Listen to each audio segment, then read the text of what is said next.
मित्रों, सुरक्षा पर कभी, खास करके राष्ट्रीय सुरक्षा पर कभी ओछी सियासत नहीं होनी चाहिए. There should never be politics played on an issue as grave as security of the nation and parliamentary security. पर कुछ लोगों का राजनीतिक चरित्र, कुछ लोगों का राजनीतिक डीएनए ही इस प्रकार का है कि उनके मन में राष्ट्रनीति के ऊपर भी ओछी राजनीति, सुरक्षा के ऊपर भी ओछी और कमस्तर सियासत करने की मंशा होती है. 13 दिसंबर को जो घटना पार्लियामेंट परिसर में घटी, पार्लियामेंट के भीतर घटी, उसका एक स्वर से खंडन होना चाहिए. हम सभी लोग इसे मानने में कोई संकोच नहीं करेंगे कि वो अति दुर्भाग्यपूर्ण घटना थी. There should be no problem in accepting and acknowledging that the incident of 13th of December within Parliament was an unfortunate one, and there must be no compunctions in any of our minds to resonate in one voice and condemn that incident without ifs and buts. Speaker जो कि custodian होते हैं, अभिरक्षक होते हैं, अभिभावक होते हैं parliament के, पार्लियामेंट सेक्रेटेरिएट के, पार्लियामेंट परिसर के, वो एडमिनिस्ट्रेटिवली भी उनको देखते हैं उन चीज़ों को, और कॉन्स्टिट्यूशनली भी वो कस्टोडियन और गार्डियन माने जाते हैं पूरे पार्लियामेंट परिसर के. उन्होंने उसी समय पर एक वक्तव्य जारी किया, उसी समय पर उन्होंने उच्च स्तरीय जांच के आदेश दिए, उसी समय पर उन्होंने तमाम जो विपक्ष के नेताओं के जो फ्लोर लीडर्स हैं, पार्टियों के फ्लोर लीडर्स हैं, उनको न्योता दिया कि वो आकर अपने अपने सुझाव रखें, और उसी समय पर कार्रवाइयां शुरू हो गई. क्योंकि ये घटना जो हुई थी, ये पहले भी ऐसी घटनाएं हुई है. The speaker, who is the custodian, who is the guardian of the parliamentarian secretariat, immediately issued a statement, immediately called for a high-level inquiry, immediately invited floor leaders of the opposition parties for a discussion to avail their suggestions on this, because this is not a one-off incident. This has taken place in the past as well. पहले भी इस प्रकार की जब घटनाएं हुई, तो ऐसी घटनाओं पर कभी ओछी सियासत नहीं की गई, कभी ऐसी घटनाओं पर राजनीति नहीं की गई. परंतु आज जो वक्तव्य राहुल गांधी का आया है, और मुझे उम्मीद है आप सभी लोगों ने देखा होगा, राहुल गांधी कांग्रेस पार्टी के हमेशा से युवा रहने वाले अपरिपक्व नेता यह कहते हैं कि घटना हुई तो हुई, पर इस घटना का मुख्य कारण जो है वो देश में बेरोजगारी है और देश में महंगाई है, इसलिए इस प्रकार की घटना हुई है. Rahul Gandhi comes out and shamefully justifies what has happened on 13th of December by saying that this kind of incident has taken place because there is unemployment and price rise in the country. Rahul Gandhi ji, आपको हुआ क्या है? किस स्तर पर आप चले गए हैं? मतलब आप 3 चुनाव क्या हारे, आप इस प्रकार के तर्क और कुतर्क देंगे एक ऐसी घटना पर जिसका केवल एक ही मकसद था कि पार्लियामेंट को, देश के सर्वोच्च लोकतंत्र के मंदिर को किसी प्रकार से आतंकित किया जाए, और उसको भी जायज ठहराने का काम आज कांग्रेस पार्टी की तरफ से हो रहा है. The Congress party today is trying to indulge in this kind of chicanery to come out and justify what has happened inside Parliament on 13th of December. This is the most shameful and ridiculous parallel that could have been drawn. Rahul Gandhi, आज सवाल यह बनता है कि इस प्रकार का सुरक्षा कवच आप क्यों दे रहे हैं? Why is Rahul Gandhi giving this kind of सुरक्षा कवच to those who have indulged in this kind of action on 13th of December? यदि राहुल गांधी के इन कुतर्कों को स्वीकारा जाए वैसे, तो मैं राहुल गांधी से पूछना चाहता हूं 11 अप्रैल 1974, आप ही की परिवार की सरकार थी, 2 पिस्तौल लेकर, एक बम जैसी सामग्री लेकर कुछ लोग अंदर चले गए थे पार्लियामेंट की ही इसी पब्लिक गैलरी में। क्या आप मानते हैं, आप स्वीकारते हैं कि ये उस समय की सरकार की बेरोजगारी और महंगाई की वजह से वो चले गए थे? 26 जुलाई 1974, मतलब कुछ ही महीने बाद, एक व्यक्ति खंजर के साथ घुस जाता है पब्लिक गैलरी में। क्या राहुल गांधी स्वीकार रहे हैं कि उस समय की सरकार की जो बेरोजगारी और महंगाई की दर थी वो चरम पर थी, तो इसीलिए खंजर लेकर कोई घुस गया था? 26 नवंबर 1974, एक व्यक्ति एक्सप्लोजिव्स लेकर चला जाता है, खंजर लेकर घुस जाता है।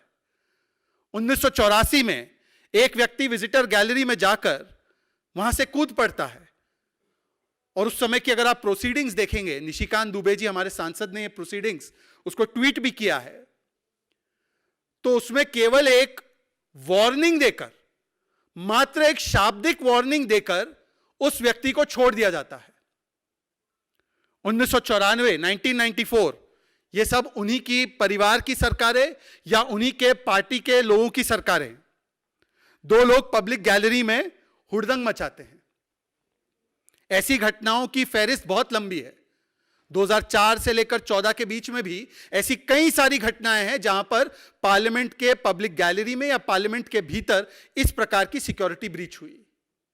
अब मैं राहुल गांधी, आप ही के तर्कों को अपनाते हुए पूछना चाहता हूं आपसे कि क्या इन सारी घटनाओं के पीछे आपकी दादी मां की, आपके पिताजी की और सोनिया जी द्वारा संचालित मनमोहन सिंह जी की सरकार की महंगाई दर और बेरोजगारी दर थे? और आपके समय पर तो ये घटनाएं ज्यादा हुई।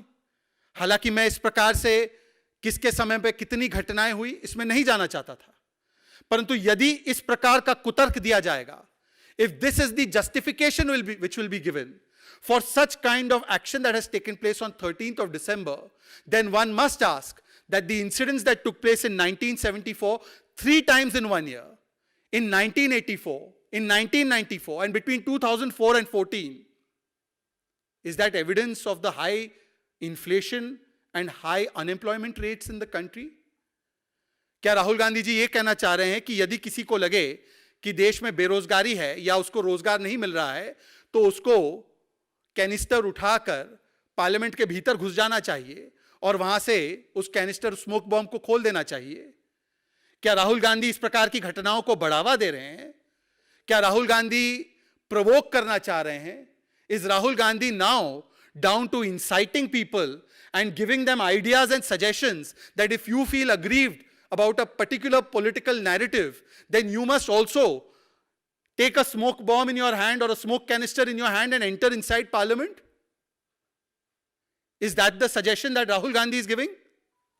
क्योंकि ये केवल राहुल गांधी नहीं कह रहे। अगर राहुल गांधी कहते तो चलिए मान लेते कि राहुल गांधी इस प्रकार के बयान देने में वो आगे रहते हैं। इस प्रकार के इमेच्योर, अपरिपक्व बयान राहुल गांधी का पॉलिटिक्स का हॉलमार्क है, यह स्वीकारा जा सकता था। परंतु एक पूरा तंत्र कांग्रेस पार्टी का खड़ा हो जाता है और ऐसे लोगों के कृत्यों को सुरक्षा कवच देता है। अधीर रंजन चौधरी, मेरे पास उनका बयान है, वो तो नेता है कांग्रेस पार्टी के लोकसभा में, वो कहते हैं कि यह बेरोजगारी की वजह से हुआ। संजय राउत इंडी अलायंस के मुख्य प्रवक्ताओं में से एक है, उद्धव सेना के नेता है, वरिष्ठ नेता है। भारत जोड़ो यात्रा में सबसे ज्यादा अलायंस पार्टनर्स में से कोई चला था राहुल गांधी के साथ, तो वही चले थे। वो कहते हैं कि मैं ऐसे लोगों को आतंकित करने वाले लोग नहीं मानता, ये तो भूले भटके हुए युवा है, कोट अनकोट उनका बयान है। कांग्रेस के एक और नेता है सज्जन सिंह वर्मा, मध्य प्रदेश के अभी चुनाव हुए हैं, वहां पर 5-6 बार वो चुनाव जीते हैं, विधानसभा के चुनाव लड़ते हैं, बड़े नेता है। कमलनाथ जी, दिग्विजय सिंह जी, उनके साथ ही उनका नाम गिना जाता है, वरिष्ठ नेता है। वो तो गजब ही बात करते हैं। वो कहते हैं, और उनका भी बयान है मेरे पास, मैं समय के अभाव के कारण वो बयान नहीं सुना रहा हूं आपको, पर आपको प्रोवाइड कर दूंगा। वो कहते हैं कि जिन सांसदों ने, और देखिए मैं भाजपा से हूं, पर मैं उन हर एक सांसदों का नमन करता हूं जिन्होंने उस समय पर उस इंट्रूडर को रोका, उस इंट्रूडर को पकड़ा। ऐसे सांसदों के ऊपर एफआईआर होनी चाहिए। यह सज्जन सिंह वर्मा का बयान है। मतलब कांग्रेस पार्टी क्या चाहती है कि मलूक नागर जी, हनुमान बेनीवाल जी और उन्हीं के सांसद औजला जी, कोटक जी, इन सब पर एफआईआर हो जाए क्योंकि उन्होंने पार्लियामेंट की ब्रीच करने वाले इंट्रूडर को पकड़ लिया। यह किस प्रकार से सुरक्षा कवच तैयार किया जा रहा है? और केवल कांग्रेस ने, एक पूरे इंडी गठबंधन और उनके जो कह सकते हैं एक पूरे इकोसिस्टम के द्वारा। क्या इसके कारण यह है कि जैसे ही इन परपिट्रेटर्स के तार, इन पार्लियामेंट सिक्योरिटी के ब्रीच करने वाले इंट्रूडर्स के तार, जैसे ही कांग्रेस पार्टी और कांग्रेस पार्टी समर्थित कुछ उग्रवादी रेडिकलाइज्ड वामपंथी संगठनों से जुड़ते जा रहे हैं, तो ठीक वैसे वैसे कांग्रेस पार्टी उनके बचाव में उतर आ रही है। मैं बड़े गंभीरता से सवाल पूछ रहा हूं। मैं आज राहुल गांधी से, कांग्रेस पार्टी से पूछना चाहता हूं कि क्या राहुल गांधी और कांग्रेस पार्टी और पूरा इंडिया अलायंस और उनका इकोसिस्टम इसलिए इन लोगों का बचाव कर रहा है क्योंकि अब मीडिया के माध्यम से, जो मीडिया, खोजी मीडिया अपनी इन्वेस्टिगेशंस करती है, उसके माध्यम से साफ होता जा रहा है कि जो लोग इस पूरे प्रकरण के मास्टरमाइंड्स थे, जो लोग इस पूरे प्रकरण के पीछे थे, उनके तार कांग्रेस पार्टी से जुड़ रहे हैं। किसी एक मीडिया चैनल में मैं देख रहा था कि एक महिला जो नीलम आजाद, यही शायद उनका नाम है, उन्होंने तो सीधे सीधे कांग्रेस पार्टी के लिए वोट मांगे। वीडियो अवेलेबल है उसका, मीडिया चैनल्स ने चलाया। वही नीलम आजाद कांग्रेस पार्टी की एक वरिष्ठ कार्यकर्ता के साथ दिखाई देती है और वो वरिष्ठ कार्यकर्ता कांग्रेस पार्टी के अधिकृत मंच पर कई बार दिखाई देती है। ललित झा, जो एक और मास्टरमाइंड पकड़ा गया है हाल ही में, उसकी भी कुछ तस्वीरें सामने आई हैं जिसमें कि कुछ टीएमसी के नेता हैं और कुछ कांग्रेस के नेता हैं, उनके साथ वो नजर आ रहा है। न केवल नजर आ रहा है, चलिए तस्वीर तो एक बात होती है, परंतु उनके साथ साथ वो उनके पार्टी के दफ्तर में और राजनीतिक गतिविधियों में शामिल है। और जिस प्रकार से इस पूरे मास्टरमाइंड को पॉलिटिकल डिफेंस देने का काम कांग्रेस पार्टी कर रही है, संजय राउत कर रहे हैं, इंडिया अलायंस कर रहा है, लीगल डिफेंस देने का काम भी कांग्रेस पार्टी प्रोवाइड कर रही है। असीम सरोड़े नाम के एक वकील है जो राहुल गांधी के साथ भारत जोड़ो यात्रा में चले थे। उन्होंने पेशकश की है कि मैं इन लोगों के लिए बचाव करूंगा। असीम सरोड़े, अगर आप थोड़ा सा रिसर्च कर लेंगे तो वो वही वकील है जो उद्धव सेना के लिए एक आध मैटर में अपीयर भी हुए थे। ये रिश्ता क्या कहलाता है राहुल गांधी जी? ये क्या रिश्ता है आपका इनके साथ?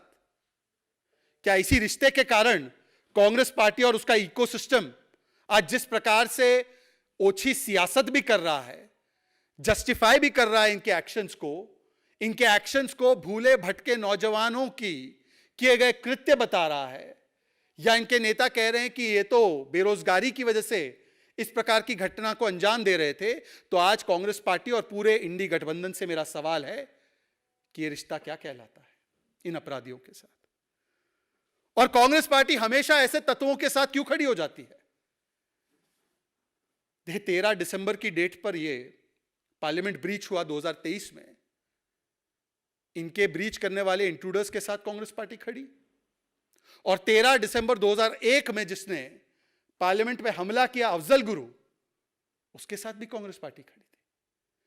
क्या राहुल गांधी नहीं गए थे जेएनयू और उन लोगों के साथ नहीं खड़े रहे जिन्होंने कहा था भारत तेरे टुकड़े होंगे इंशाल्लाह इंशाल्लाह, अफजल हम शर्मिंदा है, तेरे कातिल जिंदा है?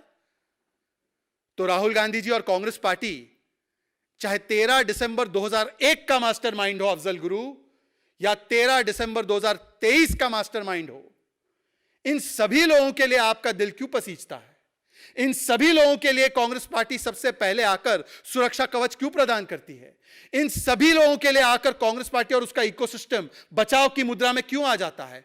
Why is it that whether it is 13 December 2001 and its mastermind Afzal Guru, for whom Rahul Gandhi had gone to JNU and stood with those people who chanted the slogans Bharat Tere Tukde Honge Inshallah Inshallah, or whether it is the masterminds of 13 December 2023, the Congress party and its leadership is constantly in support of such elements. ये रिश्ता क्या कहलाता है? और ये रिश्ता क्या कहलाता है इंडी गठबंधन से भी पूछना जरूरी है, क्योंकि मित्रों मैं आपके सामने एक और प्रमाण पेश करना चाहता हूं, इसी नेक्सस का, इसी तार का, इसी कनेक्शन का। मैं महाराष्ट्र से आता हूं। ये तो चलिए, इन लोगों ने इस घटना को अंजाम दिया, इस पे जांच हो रही है, इनके ऊपर सख्त से सख्त, गंभीर से गंभीर प्रोविजंस ऑफ लॉ अप्लाई किए गए हैं, यूएपीए के सख्त कानून को अप्लाई किया गया है इन पे। जिस प्रकार से महाराष्ट्र में ये नेता है, आप जरा इसको देखिएगा, ये उद्धव सेना के नासिक के प्रमुख नेता है सुधाकर बड़गुजर। ये सुधाकर बड़गुजर नेता है, इंडी अलायंस के ही नेता है। अब तो इनका जन्मों जन्मों का रिश्ता बन चुका है कांग्रेस और उद्धव सेना का। ये नेता जो है, इनकी वीडियो सामने आई है कि ये पार्टी कर रहे हैं, नाच गाना कर रहे हैं एक कन्विक्टेड 1993 बॉम्ब ब्लास्ट में शामिल व्यक्ति के साथ, सलीम शेख उर्फ सलीम कुत्ता। ये वीडियो है, ये फोटोग्राफ्स है जो सामने आ चुकी है कि सलीम शेख उर्फ सलीम कुत्ता के साथ उद्धव सेना और इंडी अलायंस के वरिष्ठ नेता सुधाकर बड़गुजर नाच रहे हैं, पार्टी कर रहे हैं। तो मतलब आप देखिए, 2001 के मास्टरमाइंड के साथ, 2023 के मास्टरमाइंड के साथ और 1993 बम ब्लास्ट के मास्टरमाइंड के साथ अगर कोई खड़ा है तो वो इंडी अलायंस के लोग खड़े हैं। इसमें हमारी महाराष्ट्र की सरकार और वहां पे उप मुख्यमंत्री देवेंद्र फडणवीस जी ने ऑलरेडी एसआईटी की जांच गठित कर दी है, और इसमें तो हम दूध का दूध पानी का पानी करवा कर रहेंगे। पर मेरा सवाल आज उद्धव सेना से भी है, मेरा सवाल आज उद्धव ठाकरे से भी है। क्या सोच रहे होंगे स्वर्गीय बाला साहेब ठाकरे जी? पार्लियामेंट के भीतर कोई इस प्रकार से घुस जाता है और आपके मुख्य प्रवक्ता नेता संजय राउत उनको भूले भटके नौजवान कहते हैं। आपके नासिक के प्रमुख नेता सलीम शेख के साथ पार्टी करते हैं, उसका स्वागत करते हैं, उसका सत्कार करते हैं, और उद्धव ठाकरे जी आप देखते रहते हैं। यह ऐसी कौन सी मजबूरी है वोट बैंक की कि इस प्रकार के तत्वों को भी आप लोग सुरक्षा कवच देते हैं? सवाल यह भी बनता है कि वो कौन से ऐसे मुद्दे हैं दरअसल जिससे कांग्रेस ध्यान भटकाना चाहती है। वो कौन से ऐसे विषय है जिस पर कांग्रेस पार्टी चर्चा नहीं चाहती है, इसीलिए इस प्रकार के घटनाक्रम पर भी ओछी सियासत करने पर उतर आई है कांग्रेस। और मैं बड़े जिम्मेदारी से कहना चाहता हूं, आज एक हास्यास्पद घटना घटी है कांग्रेस के दफ्तर में। इन्होंने एक नया कैंपेन शुरू किया है, डोनेशन फॉर देश। आपने सुना होगा, डोनेशन फॉर देश। 60 साल लूट फ्रॉम देश करते करते आज कैंपेन ये चला रहे डोनेशन फ्रॉम देश। मतलब कि 60 वर्षों तक जीप स्कैम से लेकर अगस्ता वेस्टलैंड स्कैम तक, नेशनल हेराल्ड स्कैम तक आपने देश की पाई पाई लूटी, लाखों करोड़ों रुपए का गबन किया, लूट फ्रॉम देश किया, और आज आप कैंपेन चला रहे हो डोनेशन फ्रॉम देश। उसी देश से डोनेशन मांग रहे हो जिसको आपने लूटा। अरे मान्यवर, आपको डोनेशन चाहिए तो जरा आप थोड़ी सी नजर झारखंड कांग्रेस तक फैला दीजिए, वहां पर आपको 350 करोड़ रुपए का डोनेशन मिल सकता है। यह मेरा सुझाव है कांग्रेस के आला नेताओं से जिन्होंने प्रेस कॉन्फ्रेंस किया आज इस विषय पर। केसी वेणुगोपाल जी, आप थोड़ी सी नजर दौड़ाइए, आपके ज्यादा दूर नहीं है। एक धीरज साहू नाम का आपका सांसद है, और सोचिए एक सांसद के पास यदि 350 करोड़ रुपए मिलते हैं, 6 दिन तक उसकी गिनती चलती है, 4-5 मशीनें गिनती की फूक जाती है, 10-10 कमरे कम पड़ जाते हैं, 80 से ज्यादा कर्मचारियों को 120 घंटा उसकी गिनती करनी पड़ती है, और 200 थैलियां लग जाती है उसको समेटने के लिए। तो मान्यवर, आप 52 सांसद है आपके पास, गणित कर लीजिए। देश से काहे मांग रहे हैं? देश तो आपको वोट देने के भी मूड में नहीं है, नोट तो बाद में की बात है। जब देश के लोग 3 राज्य के चुनाव में वोट नहीं दे पा रहे हैं आपको, तो आपको नोट कहां से देंगे? और नोट लेना है तो पहले तो यह समझाइए कि ये नोट जो धीरज साहू के घर से और ठिकानों से बरामद हुए, वो नोट किसके थे? वो भी तो नोट कहीं ना कहीं कांग्रेस पार्टी के ही तो नोट है ना, वही पैसे मंगवा लीजिए। देश पर काहे आप बर्डन डालते हैं? ध्यान इससे भटकाना है। पिछले कुछ दिनों से इसकी चर्चा खत्म हो जाए कि किस प्रकार से अनपैरेलल्ड करप्शन, अप्रत्याशित भ्रष्टाचार करने का काम कांग्रेस पार्टी ने किया है, इस पर कोई सवाल ना पूछा जाए। यह सवाल ना पूछा जाए कि किस प्रकार से कांग्रेस पार्टी इतनी मेहरबान होती है कि जो व्यक्ति एक नहीं दो दो बार लोकसभा चुनाव हारता है। धीरज साहू 2 बार लोकसभा चुनाव हारे। धीरज साहू के कुल मिलाकर 5 भाई हैं। सबसे बड़े वाले भाई को भी कांग्रेस पार्टी ने लोकसभा भेजा। उसके बाद एक और भाई है, उनको भी कांग्रेस पार्टी ने कई चुनाव लड़वा दिए। और धीरज साहू को तो 2 बार लोकसभा हारने पर बार बार राज्यसभा भेजने का काम कांग्रेस पार्टी ने किया। और कांग्रेस पार्टी के जयराम रमेश कहते हैं कि इनके पैसों के बारे में हमें क्यों पूछते हो, हम क्यों इनकी गारंटी ले? अपने सांसदों की गारंटी लेने को तैयार नहीं है। देश के लोगों को ये गारंटी दे रहे हैं। अपने सांसद की गारंटी लीजिए जयराम रमेश जी, सुप्रिया श्रीनेत जी, केसी वेणुगोपाल जी, जरा तो उनकी गारंटी लेने का काम कीजिए।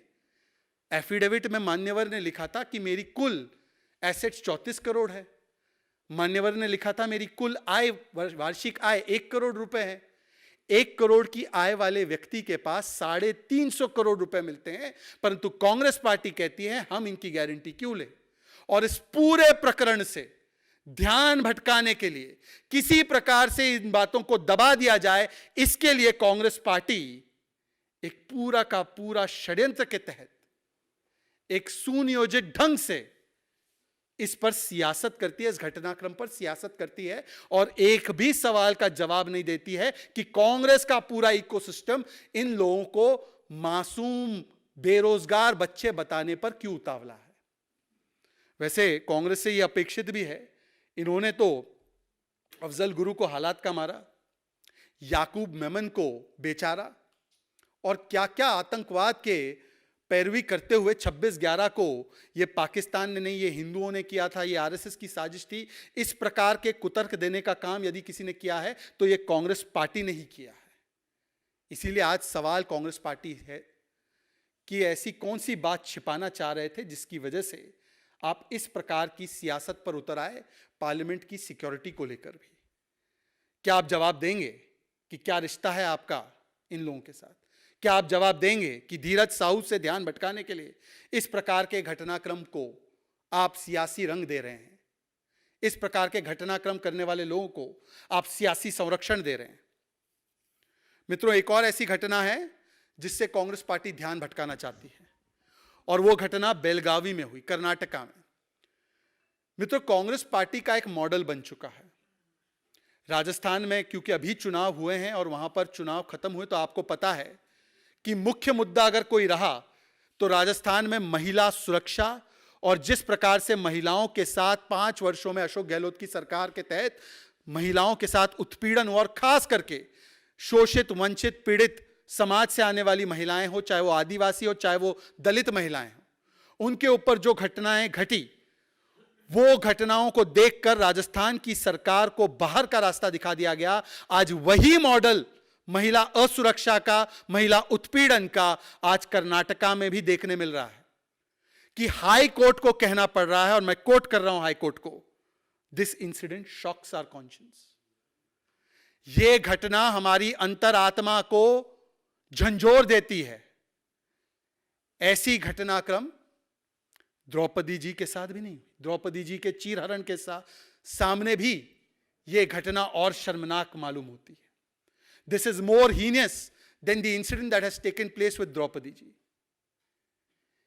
एक महिला जो पीड़ित, शोषित, वंचित समाज से आती है, उसको निर्वस्त्र करके, उसको सेक्सुअली असॉल्ट करके, उसको इलेक्ट्रिक पोल से बांधकर पीट दिया जाता है, और कर्नाटका की सरकार तब तक कुछ नहीं करती जब तक कि विपक्ष के रूप में भारतीय जनता पार्टी और वहां पर हाईकोर्ट संज्ञान नहीं लेता।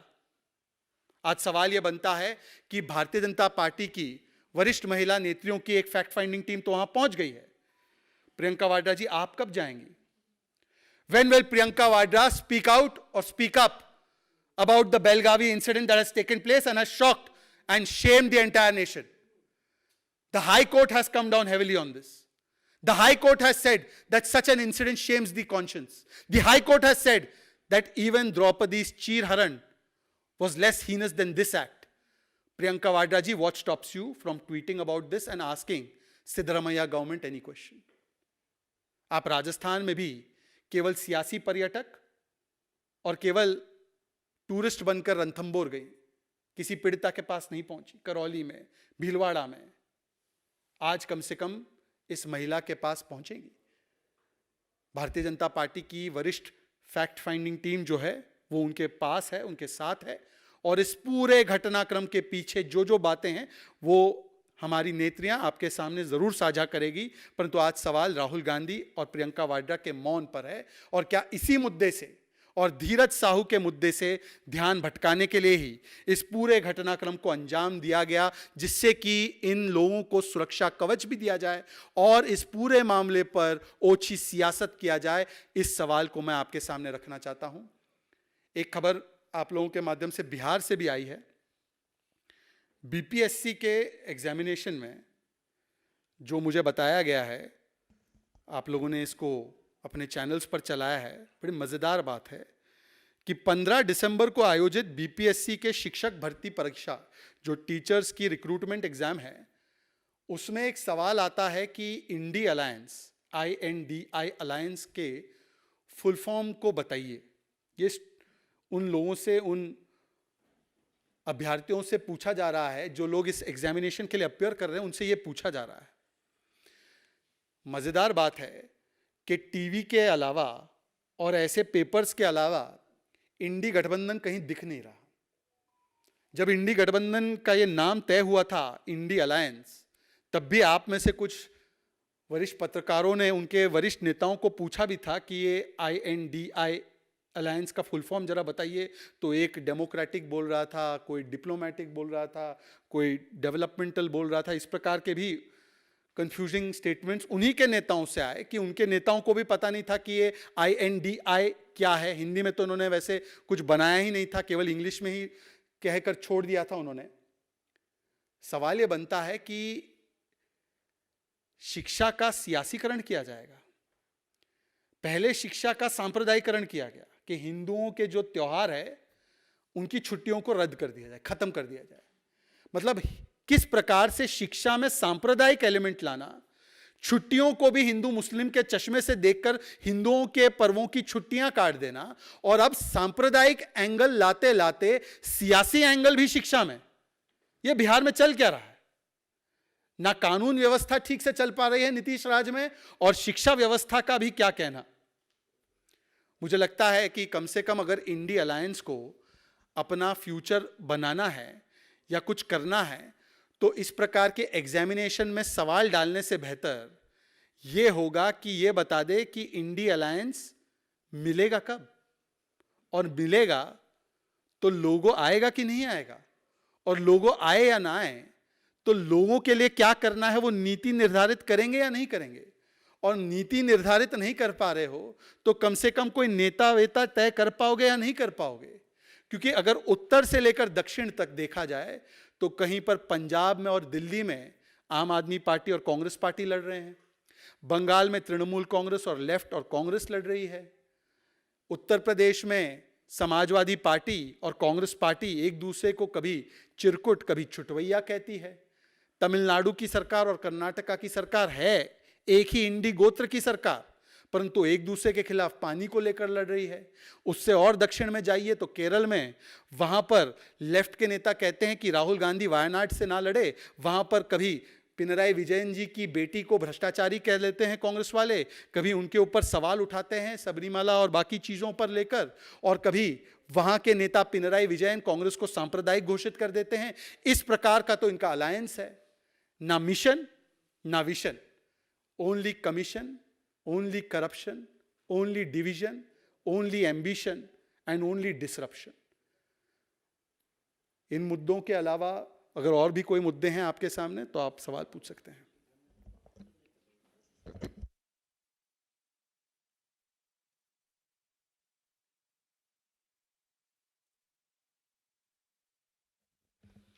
धन्यवाद आपके इस पॉजिटिव रिस्पॉन्स के लिए।